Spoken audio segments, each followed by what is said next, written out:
नमस्कार बच्चों, आज के इस वीडियो में मैं आपको नई कविता की विशेषताएं बताने जा रही हूँ। मैंने आपको पहले भी बताया है कि जो हिंदी का साहित्य का इतिहास है वो आदिकाल से लेकर आधुनिक काल तक किस तरीके से चला। वीरगाथा काल, भक्ति काल, रीति काल और आधुनिक काल। और आधुनिक काल में हमारी जो काव्य की धारा है, हमारा जो हिंदी का साहित्य है वो कैसे बढ़ा। भारतेंदु युग से द्विवेदी युग, द्विवेदी युग से छायावादी युग, छायावादी युग के बाद प्रगतिवादी युग, प्रगतिवाद के बाद प्रयोगवाद और प्रयोगवाद के बाद नई कविता का जन्म हुआ। तो मैं आज आपको इसी नई कविता की विशेषताएं बताने जा रही हूँ। उसका अर्थ और उसकी परिभाषा को भी मैं स्पष्ट करूँगी। वीडियो को अंत तक देखें। यदि आपको कोई प्रॉब्लम आए तो ज़रूर मुझे कमेंट बॉक्स में लिखकर बताएं कि आपको क्या प्रॉब्लम आ रही है। ठीक है, शुरू करते हैं।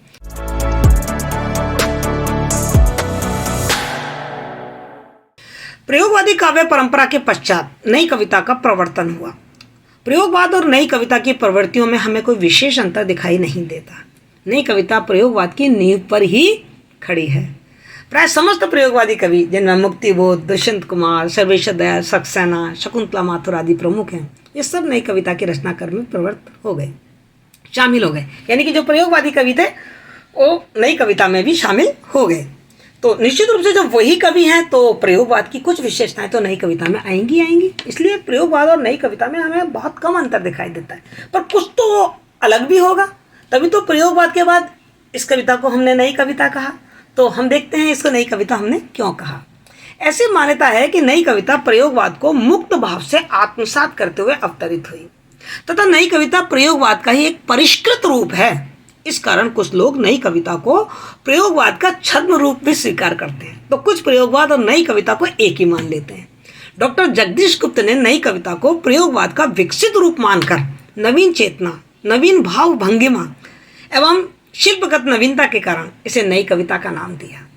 नई कविता स्वतंत्रता के बाद लिखी हुई वह कविता है जिसमें नवीन भावबोध, नए मूल्य और नया शिल्प विधान है। तो अंतर है प्रयोगवाद और नई कविता में। हम जब इसकी प्रवृत्तियों को समझ लेंगे तो हमें ये क्लियर हो जाएगा। देखते हैं नई कविता की प्रमुख प्रवृत्तियां क्या है।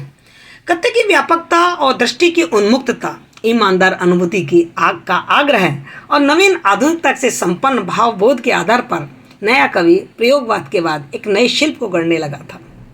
स्वतंत्र चिंतन, क्षण की अनुभूतियों का चित्रण, गद्य का काव्यात्मक उपयोग, नए सौंदर्य बोध की अभिव्यक्ति, अनुभूतियों में घनत्व, तीव्रता, राजनीतिक स्थितियों पर व्यंग, नए प्रतीकों और बिंबों के माध्यम से आदर्शवाद से हटकर नए मनुष्य की, नई मानवतावादी वैचारिक भूमि की प्रतिष्ठा नई कविता की प्रमुख विशेषताएं। आइए इन विशेषताओं को हम विस्तार से देखते हैं। सबसे पहली विशेषता देखते हैं, और वही बात ध्यान रखें, जैसे मैं आपको कहती हूँ कि जब भी आप किसी काव्यगत विशेषता बताएंगे तो उसे दो भागों में बांटेंगे, भावगत, विचारगत, विषयगत विशेषताएं और कलागत, शिल्पगत या शैलीगत विशेषताएं। तो पहले हम इसकी देखते हैं कुछ भावगत और विचारगत विशेषताएं। पहली विशेषता इसमें आती है कथ्य की व्यापकता और नवीन विषय भाव बोध। कथ्य की व्यापकता, कोई ऐसा क्षेत्र छोड़ा नहीं नए कवियों ने जिस पर अपनी कविता उन्होंने लिखी नहीं। नई कविता की किसी बात में बनकर नहीं चलती, इसलिए अपने कथ्य और भावबोध में विस्तार पाती गई। नई कविता का धरातल पूर्ववर्ती काव्य धाराओं से काफी व्यापक है, क्योंकि नई कविता के कवियों में से अधिकांश प्रयोगवाद और प्रयोगवाद के खेमों में रह चुके थे। अतः प्रगतिवाद और प्रयोगवाद की अपेक्षा नई कविता ने अधिक व्यापक मानवीय संदर्भ, उसकी समस्याएं, विज्ञान के नए आयाम से जुड़कर अपने विषय को विस्तार दिया। नई कविता स्वयं को किसी विषय से अछूता समझती ही नहीं। विषय वस्तु चयन के क्षेत्र में नए कवियों ने व्यापक नवीनता का परिचय दिया। उन्होंने मानवीय उपयोग में आने वाली किसी भी वस्तु को काव्य रचना के लिए अयोग्य नहीं माना। अपने आसपास की साधारण वस्तुएं, जैसे चूड़ी का टुकड़ा हो, चाय की प्यालियां हो, बाटा की चप्पल हो, साइकिल हो, फ्रेंच लेदर हो, कुत्ता हो, वेटिंग रूम हो, होटल हो, लकड़ी हो, कुछ भी हो आदि सभी पर नए कवियों ने अपनी लेखनी चलाई है। नए कवियों ने विषय और भावना के क्षेत्र में पुरातन रूढ़ियों को तोड़कर नए भाव, नए दृश्य और स्थितियों एवं विषयों पर अपनी कविता लिखने में तत्परता दिखाई। उदाहरण के रूप में आगे की एक काव्य पंक्ति देखिए। वंचना है चांदनी से, झूठ वह आकाश का निरवधि गहन विस्तार, शिशिर की राका निशा की शांति है निस्सार। अनुभूति की सच्चाई और यथार्थ बोध, ये नई कविता की एक खास विशेषता है। नई कविता ने मानव को उसके समस्त सुख दुखों, विसंगतियों, विडंबनाओं को उसके परिवेश के सही स्वीकार किया। इसमें ना तो छायावाद की तरह समाज से पलायन है और ना प्रयोगवाद की तरह मनोग्रंथियों का या नग्न व्यक्तिक चित्रण। घोर व्यक्तिनिष्ठ अहम भावना भी हमें इसमें दिखाई नहीं देती। ये कविता ईमानदारी के साथ व्यक्ति की क्षणिक अनुभूतियों को, उसके दर्द को, उसकी संवेदना को अपने तरीके से अभिव्यक्त करती है। देखिए एक छोटा सा उदाहरण देखिए। चेहरे थे असंख्य, आंखें थी, दर्द सभी में था, जीवन का दंश सभी ने जाना था, पर केवल दो मेरे मन में कौन गई, मैं नहीं जानता किसकी वे आंखें थी, नहीं समझता फिर उनको देखूंगा। नई कविता की एक विशेषता है जीवन दृष्टि की उन्मुक्तता। नई कविता में जीवन के प्रति आस्था है। जीवन को इसके पूर्ण रूप में स्वीकार कर उसे भोगने की लालसा दिखाई है नई कवि ने। नई कविता ने जीवन को जीवन के रूप में देखा। वह पुराने मूल्यों प्रतिमानों के प्रति विद्रोही होता हुआ प्रतीत नजर आता है और इससे बाहर निकलने के लिए व्याकुल रहता है। नई कविता ने धर्म, दर्शन, नीति, आचार सभी प्रकार के ओढ़े हुए मूल्यों को चुनौती दी। आम आदमी जिस पीड़ा को झेलता है, औसत आदमी जिस जीवन को जीता है, वही लघु मानव इस नई कविता का नायक है। उसे इतिहास में अब तक अपने से अलग ही रखा है उस आम आदमी को, पर नई कविता ने उसको नायक बना दिया। इसलिए नई कविता उसकी पीड़ा, उसका अभाव और उसका तनाव भी झेलती है। वह कहती है कि तुम हमारा जिक्र इतिहासों में नहीं पाओगे और न उस करहा को जो तुमने उस रात सुनी, क्योंकि हमने अपने को इतिहास के विरुद्ध दे दिया है। नई कविता में नारी पुरुष के संबंधों का बड़ा यथार्थवादी निरूपण हमको मिलता है। नए कवियों ने स्त्री पुरुष के संबंधों को प्राचीन कवियों की तरह रोमानी या भावुकता से के साथ या उस दृष्टि से नहीं देखा है, बल्कि बड़ी यथार्थवादी दृष्टि से देखा है। युग प्रवर्तक अज्ञे का उदाहरण प्रस्तुत है जो नारी के प्रति भोग में प्रवृत्त होने का एक आह्वान है और ये यथार्थ है समाज का। तोड़ दूंगा मैं आज तुम्हारा अभिमान, तुम हंसो, कह दो कि अब उत्सर्ग वर्धित है, छोड़ दूं कैसे भला मैं जो अभिषिक्तित, कोशवत सिमटी रहे यह चाहती नारी, खोल देने लूटने का पुरुष अधिकारी। मानवतावाद की नई परिभाषा नई कविता ने दी। नई कविता मानवतावादी है, पर इसका मानवतावाद मिथ्या आदर्शों की परिकल्पनाओं पर आधारित नहीं है। उसकी यथार्थ दृष्टि मनुष्य को उसके पूरे परिवेश में समझने की एक बौद्धिक प्रयास है। उसकी उलझी हुई संवेदना चेतना के विभिन्न स्तरों पर अनुभूत परिवेश की व्याख्या करने की कोशिश करती है। नई कविता मनुष्य को किसी कल्पित सुंदरता या मूल्यों के आधार पर नहीं, बल्कि उसके तड़पते दर्द, उसकी संवेदनाओं के आधार पर बड़ा सिद्ध करने की कोशिश करती है। आगे की कविता का उदाहरण है अच्छा खंडित सत्य, सांचे ढले समाज से अच्छा, अपना ठाट फकीरी, मंगनी के सुख सास से अच्छा, सार्थक मौन, व्यर्थ के श्रवण मधुर छंद से अच्छा, निर्धन दानी का उगड़ा उर्वर दुख, धनी सूम के बंजर धुआं गुटे आनंद से अच्छे, अनुभव की भट्टी में तपे हुए कण। नई कविता में हमें कुंठाओं और वर्जनाओं से मुक्ति का संदेश मिलता है। नई कविता समाज की वर्जनाओं और व्यक्ति की कुंठाओं से निकलकर स्पष्ट और कोमल अनुभूतियों को यथार्थ की कसौटी पर कसकर अभिव्यक्ति देती है। उसमें यदि आदर्श के प्रति लगाव नहीं है तो अनुभूति के प्रति ईमानदारी में भी कोई कपट नहीं है। नए कवियों ने आवाज उठाई कि हम तो सारा का सारा लेंगे, हमें पूरा जीवन जीना है, हम पूरे जीवन को ही कविता में दिखाएंगे, कम से कम वाली बात हमसे ना कहिए। रामस्वरूप चतुर्वेदी ने हिंदी साहित्य और संवेदना के विकास में एक मार्ग की बात कही थी। उन्होंने कहा था नई कविता सारे के सारे जीवन और गरीबी का काव्य है, जिसमें व्यक्ति की चेतना जीवन के सारे व्यापारों में, खेत खलियान में, नगर गांव में, व्यापक धरातल पर व्यक्ति के अनुभूतियों को स्वर देती है। ये नई कविता मर्यादा और आस्था इस साधारण व्यक्ति के लिए कोई मायने नहीं रखती। एक उदाहरण देखते हैं, ज्ञान और मर्यादा उसका क्या करें हम। यथार्थवादी दृष्टिकोण देखिए आप, ज्ञान और मर्यादा उसका क्या करें हम, उनको क्या पीसेंगे या उनको खाएंगे या उनको ओढ़ेंगे या उनको बिछाएंगे। ये था उनका दृष्टिकोण। नई कविता में विवेक और विचार की अनुभूति हमको मिलती है। जो नई कविता है वो विवेक और विचार पर आधारित है। नई कविता में केवल भावबोध की अंधश्रद्धा नहीं है, बल्कि उसमें तर्क है, बुद्धि है, विवेक और विचार है। डॉक्टर लक्ष्मीकांत वर्मा के शब्दों में उसकी प्रकृति प्रत्येक सत्य को विवेक से देखना, उसके परिप्रेक्ष्य में प्रयोग के माध्यम से निष्कर्ष तक पहुंचना, बाह्य स्थितियों के प्रति सतर्क और सचेत होकर कवि मानसिक विश्लेषण की ओर बढ़ता है। देखिए एक कविता का उदाहरण, मैं खुद को कुरेद रहा हूं, मैं खुद को कुरेद रहा था, अपने बहाने उन तमाम लोगों की असफलताओं को सोच रहा था जो मेरे नज़दीक थे। इस तरह साबुत और सीधे विचारों पर जमी हुई काई और उगी हुई घास को खरोंच रहा था, नाच रहा था।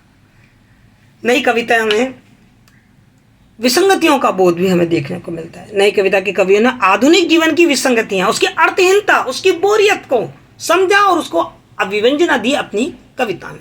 आज का व्यक्ति समाज में स्वयं को अवांछित, कुंठित और अतृप्त महसूस करता है। राजेंद्र किशोर के शब्दों में, लगता है कहीं कोई ठोर नहीं आज का मनुष्य, गर्भ से धक्के देकर निकाला हुआ ऋषि पत्र। मतलब इस तरीके से उसका जन्म भी एक मजबूरी जैसे बन गया हो। नई कविता मानव नियति को लेकर उसकी विसंगतियों के प्रति बहुत ही जागरूक है और अपनी कविता में उसको स्वर देती है। नई कविता में हमें मोह भंग की स्थिति भी देखने को मिलती है। भारतीय राजनीति में निरंतर जो विसंगतियां उभर रही थी, भारत आज़ाद हो गया था, हम सोच रहे थे आज़ादी के बाद हमको सब कुछ मिल जाएगा। सामाजिक और आर्थिक धरातल पर जो विरोधाभास आया, उसे यह कविता मोह भंग की स्थिति में उजागर करती है। यही कारण है कि इसमें आक्रोश है, नाराजगी है, घृणा है और विद्रोह उभर कर आता है। आक्रोश के साथ निषेध के तेवर भी इसमें देखने को मिलते हैं। देखिए एक उदाहरण, आदमी को तोड़ती नहीं है लोकतांत्रिक पद्धतियां, केवल उसे झुका देती हैं। धीरे धीरे अपाहिज, धीरे धीरे नपुंसक बना लेने के लिए उसे शिष्ट, राजभक्त, देश प्रेमी नागरिक बना देती हैं। सामाजिक बुनियादी मुद्दों पर द्वंद्व और संघर्ष भी हमें नई कविता में देखने को मिलता है। नई कविता का आत्मसंघर्ष काव्यात्मक बनावट में सामाजिक बुनियादी मुद्दों को उठाता है। आज की व्यवस्था में, उस व्यवस्था से जुड़े हुए प्रश्नों में कविता संघर्ष का मार्ग ढूंढती है। उसका धरातल भी बहुत व्यापक है। यह संघर्ष आत्मीय प्रसंगों में भी उभरता है।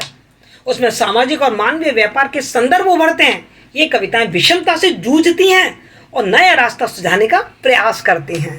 परिस्थितियों को बदलने और उसे बाहर निकलने की छटपटाहट इसमें देखी जा सकती है। वे समस्याओं को बहुत अच्छे से पहचानती हैं। देखिए एक उदाहरण, जब भी मैंने उनसे कहा कि देश शासन और राशन, उन्होंने मुझे रोक दिया। वे मुझे अपराध के असली मुकाम पर उंगली रखने से मना करते हैं। व्यंग्यात्मकता नई कविता की एक खास विशेषता है। युगीन विसंगति, ढोंग, ढकोसले, विरोध में नई कविता सशक्त व्यंग करती है। इस दृष्टि में नए कवि अपने सभी पूर्वजों से बहुत आगे हैं। अनेक स्थानों पर व्यंग इतना तीखा हो गया है कि उसका रूप हमें कटुक्ति में परिणत होता दिखाई देता है। ये कवि आगे का एक उदाहरण देखिए व्यंग का, जो नगरीय सभ्यता पे उन्होंने किया है। सांप तुम सभ्य तो हुए नहीं, सांप तुम सभ्य तो हुए नहीं, न होंगे नगर में बसना भी तुम्हें नहीं आया। एक बात पूछूं, उत्तर दोगे, फिर कैसे सीखा डसना, विष कहाँ से पाया। कितना जबरदस्त व्यंग है नगरीय सभ्यता पर। नई कविता में हमें परिवेश की जीवंत अभिव्यक्ति देखने को मिलती है। नई कविता के समग्र जीवन की प्रामाणिक अनुभूतियों को उनके जीवंत परिवेश में व्यक्त किया है। विषय या अनुभूति के अभिजात और भिन्न भिन्न दृष्टियों या वादों से बने हुए उनके घेरों को तोड़कर व्यक्ति का जो भोगा हुआ सत्य है ना, उन्हीं सत्यों को नए बिंबों से, नए प्रतीकों के माध्यम से नई कविता ने सार्थकता के साथ हमारे सामने प्रस्तुत किया है। उन्होंने बताया कि बदलते हुए संदर्भों में परिवेशगत परिवर्तन केवल नगर के जीवन में नहीं आए हैं, बल्कि ये जो नगरीय यांत्रिकता है, इसका दबाव गांवों के जीवन पर भी पड़ा है। उस और भी मूल्यों का विखंडन हुआ है। जिंदगी में तनाव गांवों में भी आया है। परिवेश के परायपन से उपजी पीड़ा नौशलेजा के रूप में उभर कर आई है। नई सभ्यता ने केवल शहर के आदमी को नहीं तोड़ा, बल्कि गांव के आदमी को भी गांव से बेगाना कर दिया। देखिए एक उदाहरण, याद आते घर, गली, चौपाल, कुत्ते, मेमने, मुर्गे, कबूतर, नीम तरु पर सूख कर लटकी हुई कड़वी तुरई की बेल, टूटा चौतरा, उखड़े ईंट पत्थर और बेधुली पोशाक पहने गांव के भगवान मंदिर। नई कविता में हम आम आदमी की पीड़ा और संतास को भी देखते हैं। आज की शहरी रोजमर्रा जिंदगी की अनुभूतियों को बड़ी सहजता के साथ नई कविता ने अभिव्यक्ति दी है। उन अभिव्यक्तियों को जो पल पल के अंतर विरोधों से उपज रही हैं, ऊपर से रंगीन दिखाई देने वाली शहरी जिंदगी व्यक्ति को कितना विदेह बना देती है। और विदेह होकर भी आज का आदमी दर्द से छुटकारा नहीं पाता, वह केवल दर्द बनकर रह जाता है। भारत भूषण की एक कविता में ये दर्द हमें देखने को मिलता है। और तब धीरे धीरे ज्ञान हुआ, भूल से मैं सिर छोड़ आया हूं दफ्तर में। हाथ बस में टंगे रह गए हैं, आंखें फाइलों में समा गई, मुंह टेलीफोन से चिपटा सटा होगा और पैर होना हो क्यू में रह गए। क्यों मतलब लाइन में रह गए। तभी तो मैं आज घर आया हूं विधेय देहहीन। जीवन की कल्पना तो भारतीय परंपरा का सार है, पर उसमें क्या यह थकान भी शामिल है जो मुझ अंगहीन को दबोचे ही जाती है। ये है आज के युग की जो संतरास है, जो पीड़ा है, वो इस कविता में दिखाई देती है। नई कविता में हमें वर्तमान के प्रति मोह दिखाई देता है। नई कविता सुनहरी कल्पनाएं और भविष्य के सुनहरे सपने संजने में विश्वास नहीं रखती। वर्तमान जो अतीत हो चुका है वह कितना भी सुखकर हो, आज हम उससे सुखी नहीं हो सकते। और भविष्य के में कितनी भी कल्पनाएं, कैसी भी ठोस कल्पनाएं हों, वो कोई निश्चय हमें नहीं दे सकती। इसी कारण नया कवि जितना हो सके वो उस क्षण को भोग लेने को लालायित है जिसमें वो जी रहा है, जो वर्तमान है। वह छायावादी कवियों की तरह प्राचीन स्वप्न जगत में और आदर्शवादियों की तरह भविष्य की सुखद कल्पनाओं में खुश होना नहीं चाहता। वो कहता है आओ हम उस अतीत को भूलें और आज की अपनी रग रग के अंतर को छू लें इसी क्षण। तो ये थी नई कविता की भावगत, विषयगत और विचारगत विशेषताएं। आइए देखते हैं नई कविता की शैलीगत विशेषताएं, जिन्हें हम कलागत विशेषता भी कह सकते हैं, जिन्हें हम शिल्पगत विशेषता भी कह सकते हैं, और जिसमें मैंने आपको हमेशा बताया भाषा, शैली, छंद, अलंकार की बात आती है। तो शैलीगत विशेषता में सबसे पहले देखते हैं हम उनकी भाषा की विशेषता। नए कवियों में खड़ी बोली के आधुनिक रूप को अनेक रूपों में प्रयुक्त किया है तथा अनेक नई विशेषताओं एवं क्रियापदों का भी निर्माण किया है। बोलचाल के शब्दों के साथ नए शब्द उन्होंने काम में लिए। फफूंद, ललोई, खंडर, बुनगे, ठहराव। उन्होंने विदेशी शब्द भी काम में लिए हैं। Crusade, cube, narcissus, Laocoon, phoenix. अप्रचलित तत्सम शब्द भी जो पहले कभी के लोगों ने काम में नहीं लिए थे, वो भी इन्होंने काम में लिए। निर्वाख्या, निर्माल्य, अस्मिता, इप्सा, विकीरत, पारमिता आदि का भी इन्होंने खुलकर प्रयोग किया है। मतलब कि शब्दावली में इन्होंने बड़ा नवीन प्रयोग किए हैं। शैली। नई कविता में शैली और विषयगत रूढ़ियों का सर्वत्र बहिष्कार हुआ है। नए कवियों ने अपने काव्य को गद्य शैली में लिखा और सभी जगह नवीन कल्पना का समावेश किया। छंद। नए कवियों ने छंद के बंधन को स्वीकार न करके मुक्त परंपरा में विश्वास रखा। कहीं लोकगीतों के आधार पर अपने गीतों की रचना की और कहीं अपने क्षेत्र में नए नए प्रयोग किए। कुछ ऐसी भी कविताएं लिखी गई हैं जिनमें न लय है न गति है। कुछ नए कवियों ने रुबाइयाँ, गजल और सोनेट जैसे छंदों का भी प्रयोग किया। ज़्यादातर मुक्त छंदी लिखे गए, मुक्त कविताएं लिखी गई। उपमान, प्रतीक एवं बिंब विधान। इन्होंने भाषा के सौंदर्य में वृद्धि के लिए नवीन प्रतीक, नवीन बिंब विधान और उपमान योजना को भी अपनाया। प्राकृतिक बिंब का एक नवीन उदाहरण देखते हैं हम। बूंद टपकी नभ से किसी ने झुककर झरोके से कि जैसे हंस दिया हो। क्या नवीन प्रतीक है जो आसमान से बूंद टपक रही है। नई कविता के कवियों ने सर्वथा नवीन उपमानों का और प्रतीकों का प्रयोग किया है। नया कवि वैज्ञानिक उपमानों के प्रयोग पर भी बल देता है, क्योंकि विज्ञान इस समय ज़्यादा प्रचलित हो गया था। तो नए प्रतीक, वो कहता है प्यार का बल्ब फ्यूज हो गया, मतलब प्यार खत्म हो गया, मतलब बल्ब फ्यूज हो गया। नए उपमान वो देता है ऑपरेशन थिएटर सी हर काम करते हुए भी चुप है, जैसा ऑपरेशन थिएटर में चुप्पी रहती है। यह बिजली की स्टोव से एकदम सुखी हो जाती है। नई बिंब कोठरी में दीपक की लो सेंकती, ठंडा अंधेरा और बिछी पैरों में नदी जो दर्द की रेखा। इस तरीके से नए उपमान हमें नई कविता में देखने को मिलते हैं। निश्चित रूप में हम ये कह सकते हैं कि नई कविता प्रयोगवाद को मुक्त भाव से आत्मसात करके नएपन के साथ हमारे सामने आई है। इसी कारण इसे प्रयोगवाद का विकसित रूप माना जाना चाहिए। इस प्रकार नई कविता केवल अपनी अनुभूति और अभिव्यक्ति पक्ष में ही नवीनता का परिचय नहीं देती है, वरन यह समग्र जीवन को एक नए चश्मे से देखने की प्रक्रिया है। इसीलिए इसे नई कविता कहते हैं। तो मैंने आपको नई कविता की विशेषताएं बताई, आपको समझ आई होंगी। यदि आपको समझ आई है, पसंद आया, तो इस वीडियो को सबके साथ शेयर करें, लाइक करें और इस चैनल को सब्सक्राइब करें। Thank you.